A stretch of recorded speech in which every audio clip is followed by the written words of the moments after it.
there'd be a lot of poop in my pants. I've seen a 6-foot alligator go swinging through the air and slam into a tree. These guys are the scientists of the supernatural, lecturers leaving lessons for inquiring laymen. They are applying the scientific method to a world that baffles science. They are the cryptids of the corn. But who else has big black wings and red eyes? Batman. Oh, Mothman. Oh yeah, Mothman. A great white shark was stolen. Oh, someone stole a shark? I got stuff for you don't even know about. She's a witch. She turned me into a newt. Who knows? Anything could be possible. Anything could be possible. It's really big abduction vibes. Holy moly. It sounds like you were abducted. And it just stood up. I mean, it just like kept going and going. And she goes, what the?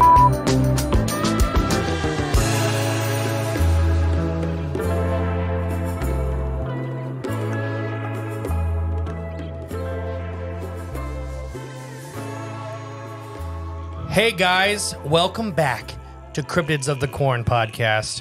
I am the great and powerful Mr. E. And I am Jay Clone, and courtesy of Mark, which you'll hear more about on Wednesday, I am Jay Clone 816. Interesting. And together we're Cryptids of the Corn podcast. We got an exciting episode for you. But I have to, I guess, acknowledge something first. A couple comments over the last couple weeks were quite negative towards my credentials. Ooh, shots fired. And this is partially our fault because we've got a ton of new listeners over the last couple months. And we just say, I was a biologist without ever explaining it or going into detail. So we're going to take a second to do what I did for a living real fast. We'll do the spiel. The spiel. So I worked for a company called Midwest Biodiversity Institute. They were like an environmental firm. They did all kinds of surveys from endangered species to impingement to habitat assessments. I am QHEI certified, which is a qualitative habitat assessment thing. I did have my level 3 fish for a minute, which is just an ID thing. Like it's the highest you could get for IDing fish in the Midwest. And there's different versions of the test depending on which major biome you're in because it changes. How would I supposed to I don't know the really hard to tell minnows of Arkansas very well. I know the basic ones, sure, but I don't know the ones that are really hard. The Midwest, I do know. I did do endangered species surveys. That was mostly in the Midwest and a little bit of Appalachia. I can't fully talk about those because I'm on some NDAs, but I did everything. I did a lot of eDNA work. So I was Midwest Biodiversity Institute. So my job titles, I started as a fisheries field technician.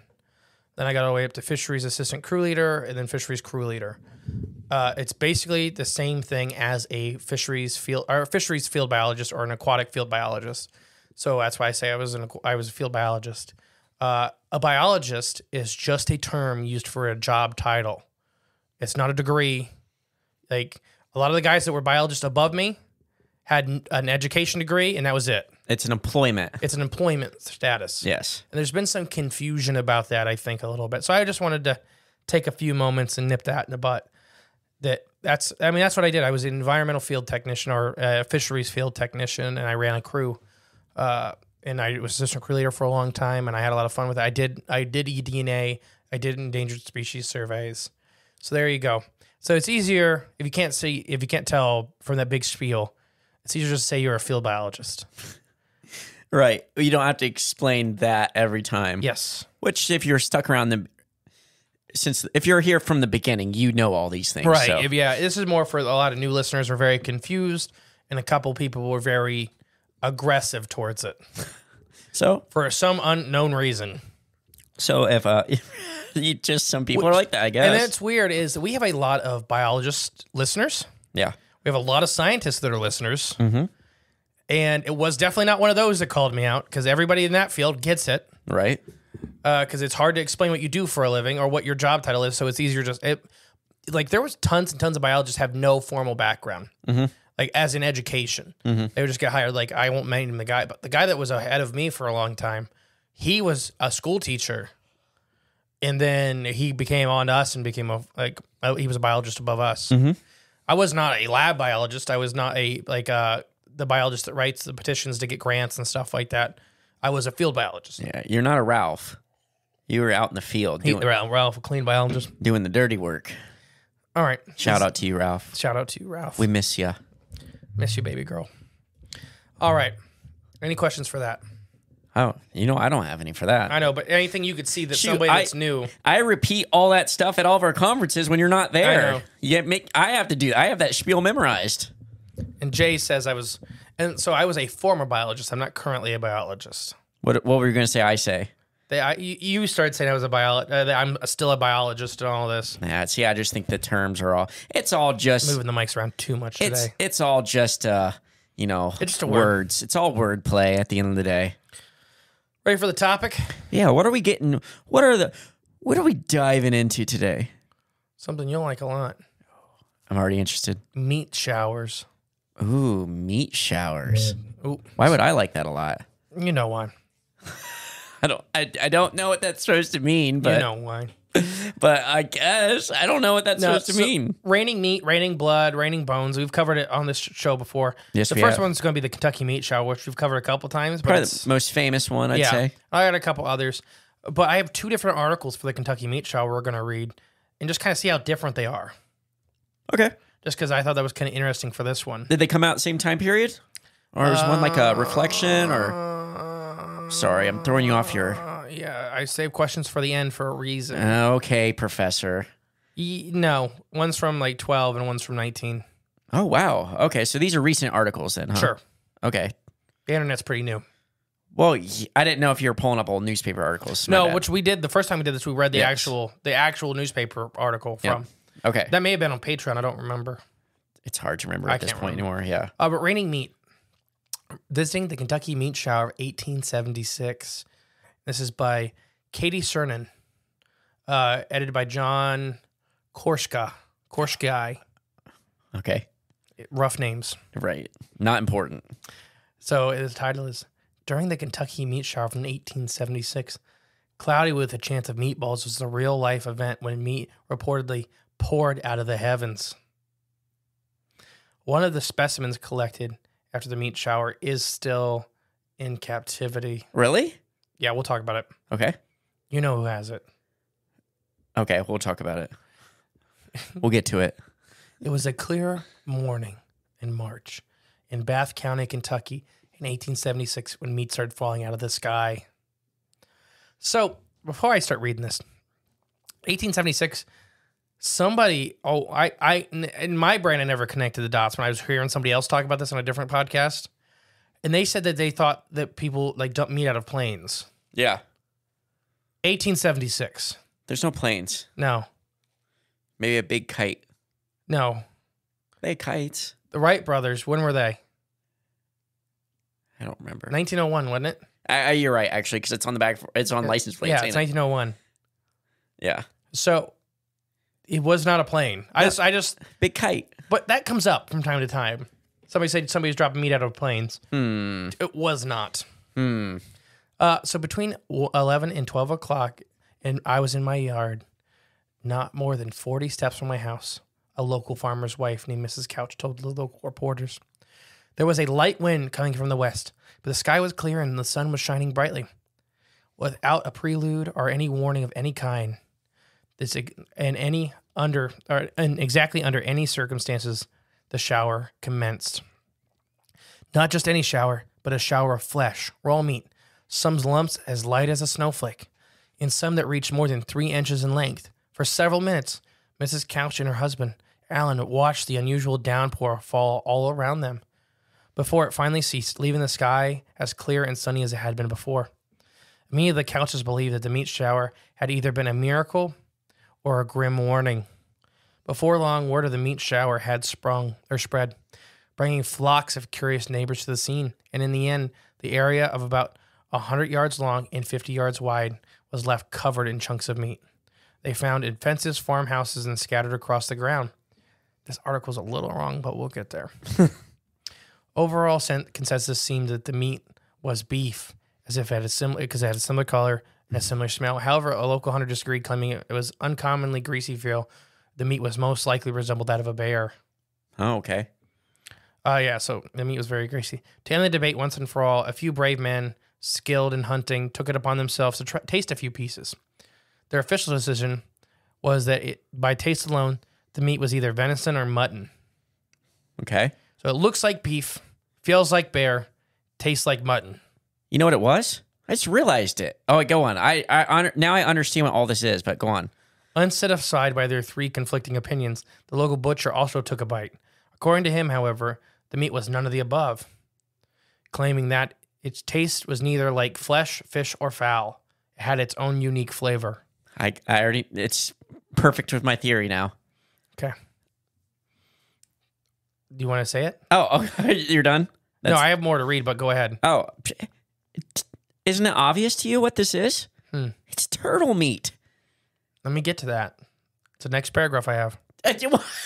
Finally, the town authorities decided it was time to get to the bottom of this.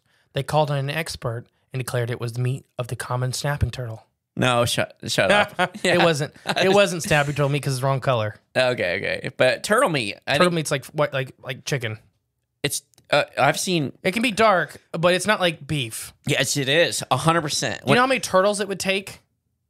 A lot. So and There's another theory. So you know the plane theory's out, right? Yeah. You know what was invented or the first launch of in September 19th, 1783 was? The history of hot... I'm going to give you a little paragraph here just real quick. History of hot air ballooning. On September 19th, 1783... This was 76. No, it wasn't. This when was this come out? 1876. This was 1783, I said. Oh, Your I thought you dyslexia is getting yeah. to you. Pilat, I can't say his name, de Rosier, a scientist, launched the first hot air balloon called the Aerostat Rebellion. The passengers included, the passengers included a sheep, a duck, and a rooster. And the balloon stayed in the air for a grand total of 2 minutes. 15 minutes before crashing back down. But it could have been a hot air balloon. They're dumping turtle parts all over everybody. That would be a lot of turtles. Okay. So finally, town authorities decided to take time to get the official ruling on what exactly had fallen out of the sky. So they collected samples, wrapped them up, and sent them to a chemist in universities around the country. One chemist at the Louisville College deducted that the sample was indeed what one of the hunters suggested, mutton, while others disagreed, stating that while it certainly was a meat, it definitely was not mutton. Eventually, scientists gave up on the what and were focusing on the where. If it was, in fact, meat, how did it fall from the sky? More importantly, how did it get up there in the first place? One of the scientists decided the meat was likely a result of a meteor shower or meat-ear shower. Okay, yeah, meteor shower. According to the present theory from astronomers, the enormous belt of meteor stones, because it's revolving around the sun, and when the Earth comes into contact with this belt, it would be pelted. Wrote William Livington from Albany, New York Times. Simply, we may not suppose that it revolves around the sun belt of venison, meat, and other meats, divided into small fragments, which were practically upon the Earth, whether it littered crosses their path. Basically, we're saying there was meat up in space. And this is in the New York Times? In 1876. This guy is a moron. In addition, he offered that was more macabre theory, citing the meat was actually the flesh of finely hashed citizens of Kentucky who had been caught in a whirlwind while engaged in little difficulty with Bowie knives and strewn them across the state. So, hold on. This theory is it sucked up a bunch of people that were playing with Bowie knives, shredded them into chunks, and then threw them up somewhere else, and people were eating it. Yeah, because it had no hair, no clothes, no nothing, no skin, no bone. No, it had little bones and skin and stuff like that. Oh, there's bone? Well, there was hard bits. Yeah. Okay. I was going to say, I don't remember there being like physical bone. Not involved. like big chunks of bone. Right, yeah. There were hard bits, either cartilage or something like that. Yeah. Some form of a structure, of course. One scientist, Leopold, wrote an article at... sorry, I'm just laughing. He claimed that it showed Nostoc, a gene of cyanobacteria, which takes a jelly-like appearance when it comes in contact with rain. So you've seen this in your yard. The green stuff that pops up right after a rain, like green slime. Maybe We have it all over our part of Ohio. Ours is green. It can be clear. It can be any color. Okay. Ours around here locally, our species is green, and it comes out of the rain. Like literally sponges. It looks like big sponges sometimes. And people were simply thinking it fell from the sky when in reality it was already on the ground. And the rain activated it or something? Yeah. Okay. And it just puffed up. It swells up with the rain. Another one is the vulture theory, that a whole bunch of vultures were flying over Kentucky full of meat, and they threw it all up on this lady's property. And that's why it was all kinds of various stuff. It's the vultures have been eating different things. Well, I'll be honest, that makes way 100% more sense than the moron at New York Times. How do people read that newspaper and think they're being informed or intelligent? So here's the big thing with this article that's a little wrong, is the size of the area. They only talk about the Couch's property. People over, it was 3 counties had meat, like random showers of meat that day. So it kind of omits that from this article? Well, and I get it. It's more focusing on the one that they could track down people. Right. The names of people, location. Like her address is still known of the time and stuff like that. So I get that if you're going to focus on one. The other things are much more anecdotic. Right. All right. So the other article I have is, still the Kentucky meat shower. It's an incident overcoming a period of several minutes between 11 a.m. and 12 p.m. on March 3rd, 1976. So it lasted around an hour? No, it only lasted. They didn't have clocks. Yeah. Like they were farmers. They didn't have something on the wall. She knew it was between 11 and noon. Oh, gotcha. But it was only like 10 minutes or 5 or 6 minutes when it was actually falling. Okay. So she was just, Makes sense. I knew it was in this time frame. But yeah, so they say, they're 40 steps in their house. Same thing, giant chunks of meat fall from the sky. A similar event happened later in Europe a couple weeks. I tried to look it up. Can't find it? I can find that mention of it, and that's about it. Oh, like a similar event in Europe. Yeah. And that's it. Yeah. So where's the event in Europe? Let's not talk about it. Maybe you need like a VPN thing and search it in a different country, and it'll give you like a result. So, but yeah, basically the articles are very similar. Except a couple of people did think it was human meat or horse meat. I mean, I can't confirm or substantiate that at all because I don't know what human meat tastes like. Yeah, you don't really want to be that guy when everybody's trying the meat and you're like, it's people. Oh, this tastes just like human meat.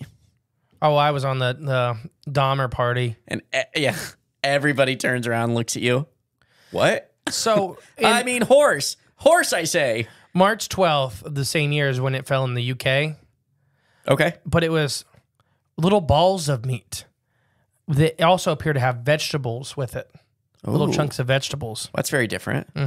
So the people that got cut up in the knife storm also had carrots. Yeah, they had carrots in there. Duh. Now, mystery solved. Here we go. A whirlwind picked up a bunch of people cutting up their vegetables, and they had big meat cleaver knives, and they got sucked up in a whirlwind up into the upper atmosphere, and it just tornadoed the knives through their flesh and through the carrots and celery and stuff they're cutting. And that's and then it fell back down. Simple. Okay. I think I'm qualified to write for the New York Times because that even makes way more sense than meat flying around in space and the planet coming in contact with it. Not to mention the fact that it could burn up in the atmosphere or cook. But no, space meat. So another interesting thing is Dr. Alan Mullane Hamilton appearing in the medical records and stating that the meat had been identified as all of these. He said as lung tissue from either a horse or a human infant. Oh, gosh. Wait, who said this? A doctor of the time that would examine the stuff. So that's... Let me read the rest of it. It said the structure of the organs in these two cases being almost identical. The composite of these samples was backed up by further analysis, with 2 of the samples being identified as lung tissue, 3 as muscle, and 2 as cartilage. Wow. All from a human infant? He said it was either a human infant or a horse. Oh. Because the inside of the lung structures are kind of similar. Wow, okay. Okay. I just thought maybe he was involved with, harvesting human... Oh, he was just a guy that was just like, they sent this stuff everywhere. Yeah. He's like, oh, this is lung tissue, and it's either lung tissue from a human or a horse. Right. We have an example over here that we've been cloning and putting into medicine for years. 1876. Yeah, it goes a long way back. A lot of research. There's still a couple of these samples that still exist to this day. Okay, now where are these being housed? The Smithsonian. Stop. I'm not joking. You're serious? The 2 samples that are remaining are at the Smithsonian. So they're gone. You can go look at these. The problem is no DNA testing or structural testing can be done. Why? Because they put it in alcohol. This is way before the time of formaldehyde. And formaldehyde you can still do a little bit of DNA testing with sometimes. Wouldn't the alcohol eventually over that much time eat it into nothing? It is like a shriveled piece of something. Okay. It's like dehydrated it. It's probably not even the same piece anymore. I think it could be because it doesn't mean anything. Right. It could be, but you can't open it. If you take it out of the jar, it would probably fall apart. Yeah. You can look at pictures of it. It looks like you slice a thin piece of steak off and let it sit outside in the sun for about 10 weeks. That's probably what they did. They're like, okay, well, we'll take this into the back room and put it in a shadow box, examining box for you all to put on display and hide this in the back by the other crates. Put it by the giant bones. Stop grabbing the microphone. Hide it right between them. All right. That's how they talk because I work there. Yes, you do. The Kentucky meat shower incident. Any thoughts? You don't go into your final thoughts about it. Just. I mean, it's still weird. It's obviously a mystery. I mean, we've had our thoughts of what we think it most likely actually is. Don't talk about it. I was going to say it's listed. I know you're saving it for the end. We'll get there. But I also am pretty high on my hot air balloon turtle theory. I do think that it's the hot air balloon turtle theory could be a thing. Hot air balloon turtle theory. Yes. Some man had a fleet of hot air balloons, and he murdered. Oh, because he poached a bunch of turtles, and they're like, you can't have this meat. He's gonna get arrested. And he's like, the time before poaching was a thing. And he's like, screw it. Don't ruin my theory. He's like, screw this, and he's like, haha, and he makes a getaway in his hot air balloon at like 2 miles per hour, and they're like, dang it, we can't get him next. And then he just chops up all these and dumps the meat. He's like, if I can't eat it, no one can. And he dumps it all. And then he didn't realize everyone can eat it. He just dropped it on. All right. Ready for the alien spores is our next little thing. Ooh, okay. So there's a theme. All the stuff falling from the sky. Yes. It's raining meat, but raining weird stuff. Okay. Organic matter. So alien spores is a pretty famous one. NPR newsers have reported the endemic orange substance that descended over an Alaskan village a couple weeks when the article came out, has been identified as eggs of an unknown animal or thing. The mysterious orange goo that appeared on the shorelines of a small Alaskan fishing village now I try to pronounce this. I try to practice this. Covalins, or the Covalina Haas is the area, but Covalins is the island. Okay. That has been identified as millions of microscopic eggs filled with fatty droplets. Okay. So a lot of researchers have been looking into this, but researchers have claimed that they still don't know what the eggs are and what they might hatch to, and if they are toxic. Janet Mitchell, city council administrator of Cavalina, not like the Cavalina wine mixer or whatever, but Cavalina says this about the goo: it was found several miles inland in a freshwater Mikina River. The orange material turned gooey and gave off a gaseous odor. Scooped out of the ocean. The substance had no odor and was light to the touch, with a feel of baby oil. With a what of baby oil? Feel. Okay. I thought you said fuel. These big, massive orange goop piles. Oh, they were massive? Oh, the piles were massive. Yeah. Okay. I thought you said eggs the are microscopic. Yes, there we go. They didn't know they were eggs for a while. Right. They just found this goo everywhere. It does say microscopic? Yeah, they are microscopic. Okay. The eggs were also found on at least one of the roofs and in buckets all over the village when collecting rainwater. So it kind of showed up one morning. Like they came out and there was orange stuff everywhere. So they thought they didn't know if it rained or it fell out of the sky or whatever, but it was found from this several miles inland all the way to the coast. Okay. City Councilman Francisca Douglas, a 44-year-old native to the village, said the gooey, slimy substance was widely spread in streaks along the river and lagoon, within half a mile wide and 6 miles long. Orangey water was reported for as far away as the village of Buckland, which is 150 miles southwest. Okay. So it stained the river. The stuff when it came down, It was so orange. It was orange. So the river turned orange. Douglas remembers temperatures were colder in her childhood, gradually raising over many years. She wonders if the climate change might have had something to do with this invasive egg, which she estimated were evident by the village and the volume, and it was in excess of thousands of gallons easily if you added all this stuff. Right, together, yeah. Eventually, though, the eggs appeared to have dissipated. Mitchell and other villagers expressed concerns that the eggs might affect their village food supply and delicate ecosystem. This is an Alaskan village that is heavily dependent on the river and the ocean. Yep. And one of the people says, it seems they're all gone, but if they're microscopic eggs, who says they're still not in the river? So the village is an Inuit, an Inuit community located in the tip of an 8-mile barrier reef of Alaska's northwest coast. Its 374 residents live largely off the land, and many are concerned about the efforts of the local wildlife and plants from the substance never seen before. This orange tint in the water was reported, from all around the area as well. All reports that the cloud of eggs might have killed the lagoon full of minnows brought new questions over, but the eggs might be toxic, and if the sheer volume of eggs may have deprived the minnows of oxygen. Because that'd make more sense. Yeah, the lagoon was hundreds of dead fish, thousands of dead fish. Yeah. So are they poisonous, or was it that these eggs are taking up oxygen and they just sucked up all the oxygen?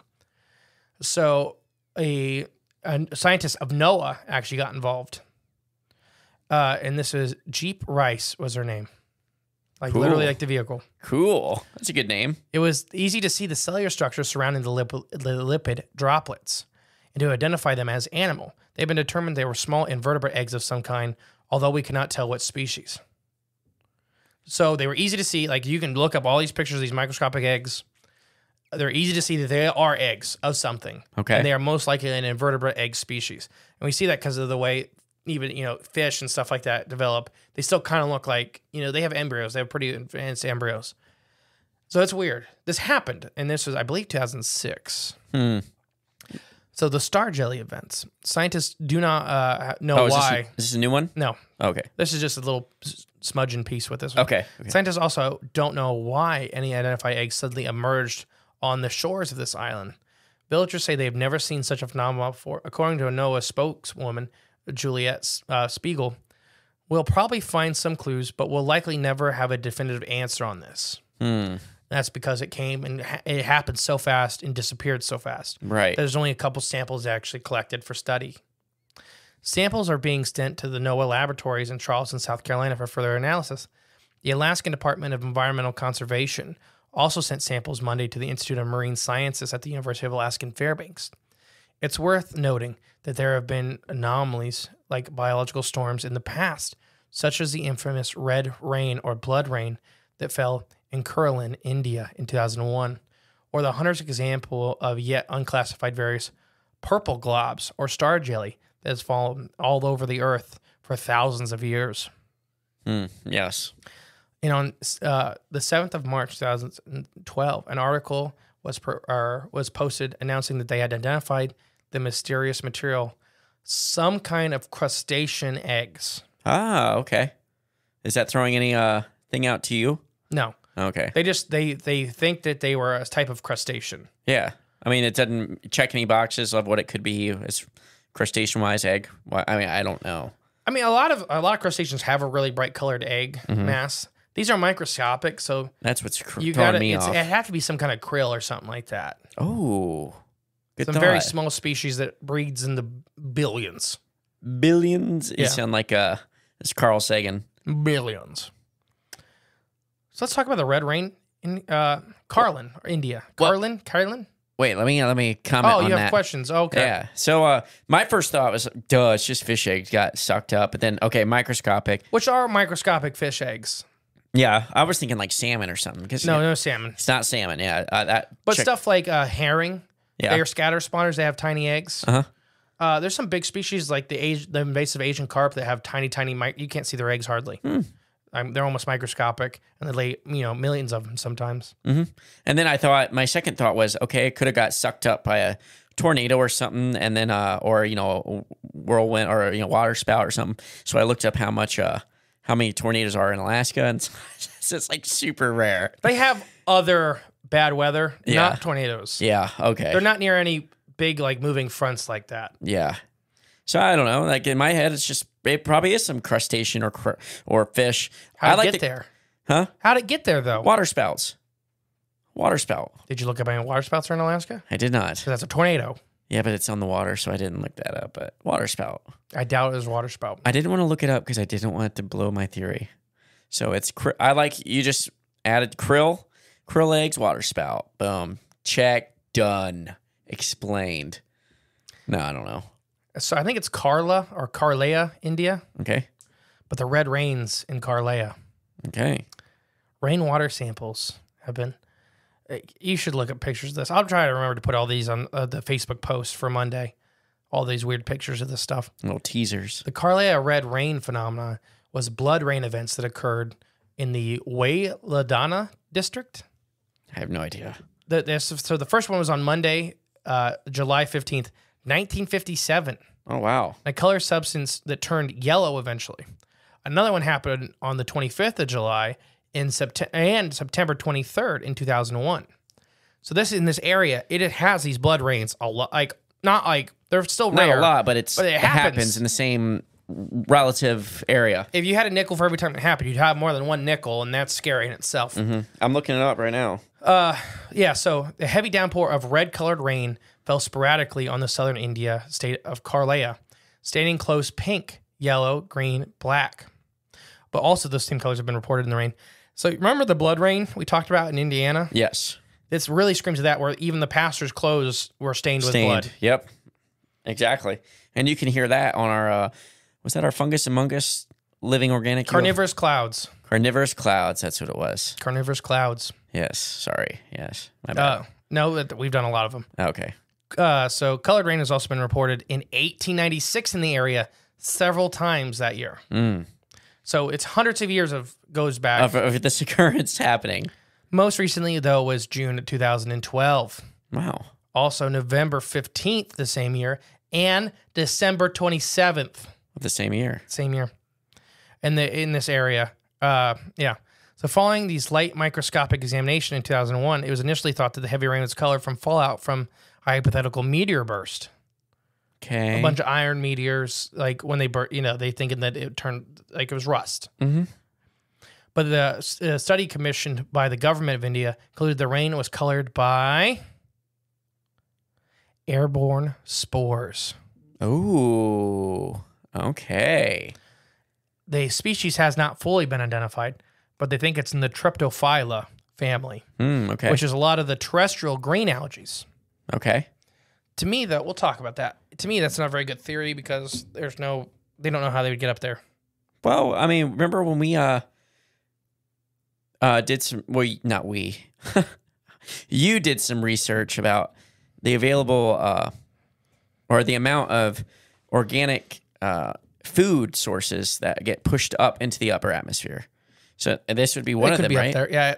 Yeah. I can't find out how the algae spread their spores like that to get them in the air like that. Well, ground swells, mountain ranges. Wonder if there's a mountain range near here. No, there is mountains. I don't think you're not understanding what I'm saying, which is fine. Clearly. I don't know how the spores got in the air. Not The that wind. Oh my gosh. Okay. The wind pushed them up. The colored rain began to fall on the 25th of July in this district. Yellow, green, and black rain has been reported in this area also. Many of these other currents of red rain were reported following 10 days after. So it kept, once the first big one happened, it kept popping up. Okay. And then, the frequency would go down until late September that year. According to locals, the first colored rain was preceded by a loud thunderclap and a giant flash of lightning across the sky, and followed by groves of trees shredding and shriveling. And they almost had gray, burnt leaves after. That's odd. Yeah. Oh, okay. Wait, gray burnt. Ooh, like it just killed the plants. Yeah, I mean, everything that this stuff fell on, they started dying. Okay. So shriveled leaves and then the disappearance and sudden formation of wells were also reported in the same time in the area. Okay. So a bunch of plants would die and just disintegrate basically, but new water wells would be found. Ooh. I don't know. Okay, this is kind of... I don't know what to think of this. Typically only fell over very small areas. No more than a few square kilometers at a time. They were sometimes so localized that normal rain could be falling just a few meters away from the red rain. Dozens of eyewitnesses reported this. Okay. Red rainfall typically lasted less than 20 minutes. Each milliliter of rainwater contained about 9 million red particles.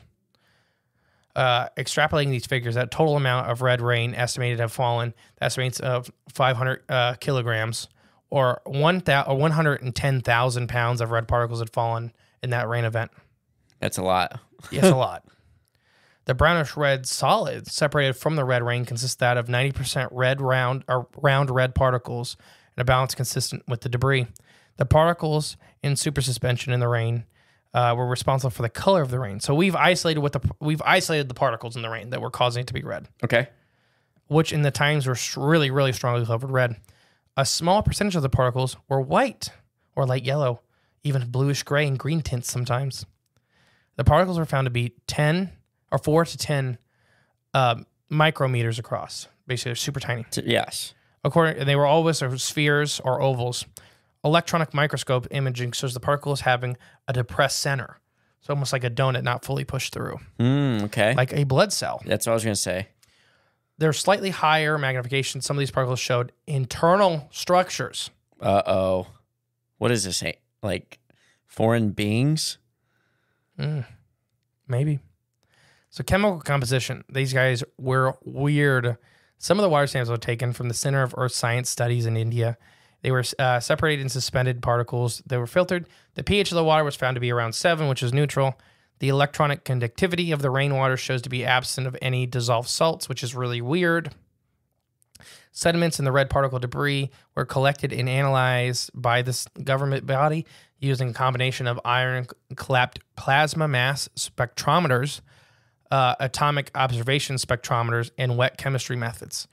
The major elements that were listed below. They were mostly heavy metals, including nickel, magnesium, titanium, chromium, and copper. Okay.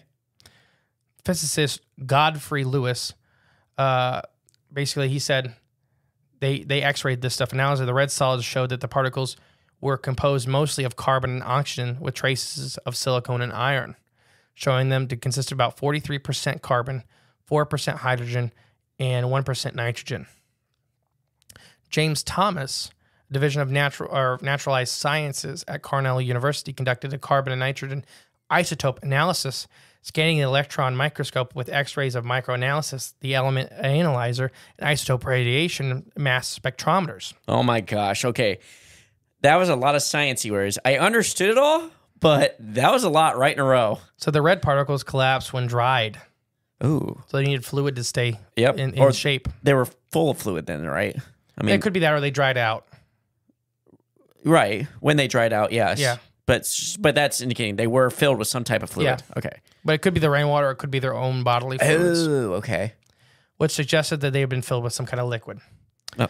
The amino acid in the particle were analyzed and 7 were identified. So this thing had 7 amino acids, which amino acids are... The building blocks of life? Yes. Okay. Okay. I'm not going to go into all of them, but there are a lot of, everything from glutamine, phenylamide, glutamide. I'm not going to go into them all. Yes. All of the those I'm result were familiar consistent with marine organics or some terrestrial plants. Okay. That's 2 very different things. It's just amino acids. Yeah. I mean, a single spore, like these things are fully organic, whatever they are. I'll try to remember to put all these pictures up there because it's kind of crazy when you look at the internal structure from the transmission electron microscope, which showed them detached inner capsules. So they had almost organelles. Oh, that's advanced. Oh, yeah. So basically, there's all these scientific studies. Nobody's really sure. Like I said, they think it may be in this one orange algae that grows on the side of trees in the area. But this orange algae also grows on the sides of trees everywhere. And it would be kind of weird that it keeps falling in this one town. Yeah. there's no reported meteorological, I cannot talk today, Meteorological? events happening, or volcanic, or desert dust at the same times as the rain events were reported. Okay. So it's not dust, it's not volcanic, and it's not meteor. Okay. All out. Everybody's, even though, here's my thing. They never did DNA testing for the algae and this stuff. Oh, okay. Who knows? Who knows? Anything could be possible. Mm-hmm. But this has been happening here for hundreds of years. That's so And, crazy. Like, the biggest leading one is that the algae is releasing tons of spores and random events, and it's getting pulled up in the wind and coming down in rain. But for that, to me, it'd be very hard for the spores to get up there during a rain event, because it's very isolated rain events are having this in the middle of rainstorms. So to me, it has to be getting sucked up during a rain event. I think most spores would be getting knocked down fast. Right, yeah. Unless it's just up there lingering already. That's the only other explanation of that before the rain event starts. So the only time they ever did DNA or RNA testing, they couldn't find any. They couldn't find any of either? Yeah. Okay. So some people point it to being alien spores because they just didn't have DNA or RNA. They had their own thing, which would make sense. I mean, do things have that exist on Earth? No, I mean, everything either has DNA or RNA. Okay. You're either viruses or you're us, Or plants. virophages. Virophages, which have DNA. Oh. They steal RNA. Oh. Or they have RNA, they steal DNA. Oh, okay. The new biology of the rain's exophiles provide controversial phantasma, which is one scientist quoted. Phantasma. What's that? Basically, that life's like it's a new form of life. Oh, okay. Oh, that's kind of nuts. Yeah, and there's tons and tons. Basically, scientists have been fighting about this for a long time and never been able to prove what it is, either one way or the other. Okay. So, that's my 3 I picked for you, these weird rain events. And they're all pretty different and significant. Yeah. But maybe fall on the same thread. Yeah. The meat is, a little bigger than the other two. Both the other two were microscopic, but caused massive amounts of stuff. So which one you want to tackle first? Do you want to go by order or what? Yeah, let's just go back in order. So what could be happening here? Well, My first one I got for you is government experiments. can't rule that out. That these, so there's stuff that government, it's basically suspending agents.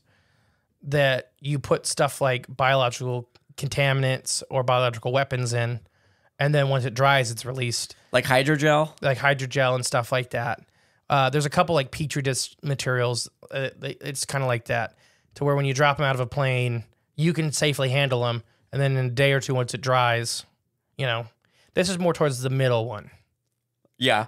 The alien spores of Alaska, this big gray, The orange goo. Yeah, the microscopic eggs, though. But they said it was eggs. Oh, unless they're... Oh, then now that's scary. Oh, come on. I hope they're not developing these... They never said if they're fertilized or not, right? I mean... They didn't have no... And the egg thing was just that they definitely were... They looked very much like eggs, like under a microscope. As far as I know, they never did DNA testing. And the basis that it was a crustacean species was similarity to other crustacean eggs. If anything, if it were eggs, you would have seen at least something like in mass pop up. If they hatched, if they're fertilized at all, something would have popped up, and it would have been very obvious as to what it was. I would assume, unless it all got washed out into the ocean before they were born. But other than that, I mean, I don't know. Unless there's some fish species we don't know of yet that every so often will come up to the surface and shoot billions of eggs into the atmosphere, like with a whale's blowhole, and that's how they spread it. That's how they spread their fertilized eggs, as they basically crap them up into the atmosphere with such force that they rain back down and washes out and spreads out into the sea, and it's a huge surface area. But I also like a krill idea in that middle one, too. So about how the krill got up there. Space krill. We could be like the guy of the New York Times. Guys, it was just probably space krill. It was just probably space krill. Yeah, now I can write for New York Times. I'm just as credible as a New York Times author. I feel important. What was that noise? That wasn't even me. That was outside. I promise. It sounded like a cat. If you guys heard that, I know, the that mics was picked weird. that up. We both paused, and then this weird noise just came through. Maybe there's one of something in the sky. Something in the sky watching us. No, so yeah, government experiments. I don't know. This is more of the other star jelly events we'll eventually cover. Yeah. That like the little girl that was hospitalized over the one, I believe it was like Washington or Oregon, Yeah. where this big jelly fell from the sky. But this star jelly, like, or this government thing, a lot of people say it looks like cells that doesn't have anything in them. Okay. So this would be why that we have cellular structures like eggs or blood cells, but they're hollow. They never found DNA, RNA, or nothing like that because they're empty. Interesting. I don't know. What would be the experiment then? What's the point? Just seeing spreadability and stuff like that. Like they did that with, or was it San Francisco when they spread that type of, was it botulism? It wasn't botulism. It was food poisoning, and it ended up killing a couple people. Or it was a UTI. It was a UTI virus. Okay. It ended up killing a couple people. I'm not too. I don't remember for sure. They were seeing its spreadability. Gotcha. Okay, that makes sense. I think Mythbusters did something similar when they faked a. Remember the episode of Mythbusters where he faked being sick and he had the sniffles, but they really just had like a little straw up his nose with that had a constant drip to it, but that fluid glowed under a black light. So but they didn't tell anyone there. So after the fact, they seen where that fluid spread around everywhere. Remember that episode? Yeah. It's kind of cool, but it showed the spreadability of like your germs and stuff, and like how actually far it goes and touches everyone. So where are you going with the RNA on the government? I mean, you can't rule out government, but it's the why behind it I don't understand. But probably in these cases, I'd say probably not. I don't think so either. Yeah, especially with this meat shower. Now the basic one, raining algae or some type of fungus. Yeah. Like there's bright orange funguses, there's bright yellow funguses, bright red funguses. And we know they all exist in our atmosphere. They all do. Even if it's like stuff coming raining down in the big chunks. Like how many mushrooms taste like meat? A lot. So for the Kentucky meat shower, it could have been some kind of fungus, like event falling. Yeah. And it was literally just meat. Yeah. Like mushroom meat. And who knows like what atmospheric fungus meat could develop to and spores be like. can look really like eggs under the microscope and stuff like that. So, I mean, essentially, it's the same thing. Yeah. So what if it's that they're seeing in Alaska and in India? And Kentucky. Yeah, Kentucky would be more of the fleshy body of whatever. Right, whatever mushroom and it could be fungus it is. It could be some type of reproductive system for that too. Just something we don't really recognize very often. Yeah, maybe it's something that needs to be tasty for things on the surface to eat. And then when they poop it out, it's like ready to grow again. I don't know. Something like, you know how mushrooms like poop. Or fungus likes poop. So it could be something, yeah, it could be something like that. Okay. The vulture theory. No. I don't. It's not vulture. I just had to pause there. Like, okay. But vulture theory, still better than New York Times genius theory. Yes. Upper atmospheric organism reproduction. Yes. No, so seriously, this is a big one. That these upper atmospheric animals we talk about, whether they're animal based or fungus based, this may be some type of reproductive system. The Kentucky meat shower, not so much because the chunks are so large. But the one in India and the one in Alaska, to where they actually found little cells, that look like spores or eggs. That could be their breeding events. And we've talked about on previous episodes that I think they may breed on the ground or release their babies close to the ground, and they may spend a couple of years before they start going up into the upper atmosphere. Before they become enlightened. Yeah. But both these all these happen around rain or storm events, and specifically in India, it happened always around storm events. Like it happened while it was raining, so that may be a good thing to get them to the water. It may be very water based. The one in Alaska was also right, like that night they had a big rainstorm. Right. So if they're coming down to breed and release their eggs for whatever reason, it may be what they do. They may wait for the rain for either cover or, because they're animals or fungus, they still be hunted by predators, and breeding events are often associated with predators. So using the cover of heavy storms may be the best thing to do. Safe, yes. And so they come down. And that's why you don't see them. They come down, they breed, they spawn, and you're saying the egg mats. Whether they get into the water and they hatch and they spend their first couple of years in the aquatic systems, or they fly, and like the ones in California and in South America. They look like our little manta ray UFOs, but they're predators. Right, yeah. They're active hunters, and then they switch to being what we think are these giant filter feeders, which has happened all through nature. Sauropods did it, they're known for doing it, where their first 7 or 8 years, they would eat whatever, whether it was plant or animal. If they could catch it, they would eat it. Mm-hmm. Carcasses, they eat bones, so they grow faster. Exactly. And then once they got to be big, they started eating just plant matter. Yeah, because nothing else is going to really eat them. And that, my friends listening, is what I'd like to say is a great example of speculative biology. There's a perfect example. So what are you going with this one? I like it for the last second two. Yeah, absolutely, yeah. Then the first one, dead atmospheric creatures. Ding, ding, ding. And this happens a lot with the star jelly events, these big chunks of jelly, these big chunks of meat. What happens, in my opinion, is these things die in the upper atmosphere. And sure, they have strong, hard bodies, but falling at terminal velocity and hitting those different layers of atmosphere on your way down would surely start shredding the body into small chunks, and even hitting the ground. Yeah, especially if it's something up their atmosphere. It's not like probably not the toughest thing in the. I think there's a couple shelled species or hard exoskeleton species. There's the fast ones. Yeah. The slow ones are probably mostly gelatinous, gas filled. Mm-hmm. So as they're falling, they're just shredding into little bits. And then the bits hit the ground, and they look like meat. So and I think all these could be examples.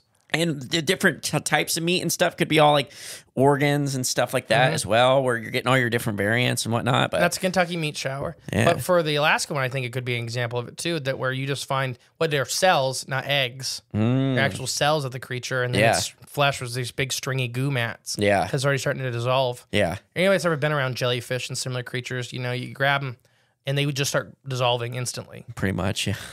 There's some tougher jellyfish species that are a little more, but we had them in our nets in Florida, and like literally they just fall through the net and be in little squares. Yeah. Because they just slipped through. Oopsies. Yeah. So, and then the India one could literally be blood from these creatures or vital fluids. Right, yeah. Whether it's reproductive or excreting stuff like after feeding. Yeah. Or, just literally them getting eaten and blood falling down. Yeah, what if it's like a feeding area? I don't know. And it's poop. And it's poop, yeah. Where's all the poop go? India. And so I think these meat events could be, and that's why nobody could identify the meat. Yeah, because it's always different, or what? Oh, no, for the Kentucky meat shower. Because okay. nobody's ever eaten it. Well, not since back then. Oh, nobody's ever eaten the sky jelly. Yeah. Yes. Gotcha. No, so that they... Like, it tastes like this, tastes like that, tastes a little bit like this, and a little bit like that. Yeah, because it's a sky jelly. It's unique. It could be one of the manta rays. Or, anything. I just like that term the best. Sky jelly. Yeah. So what are you going with on these?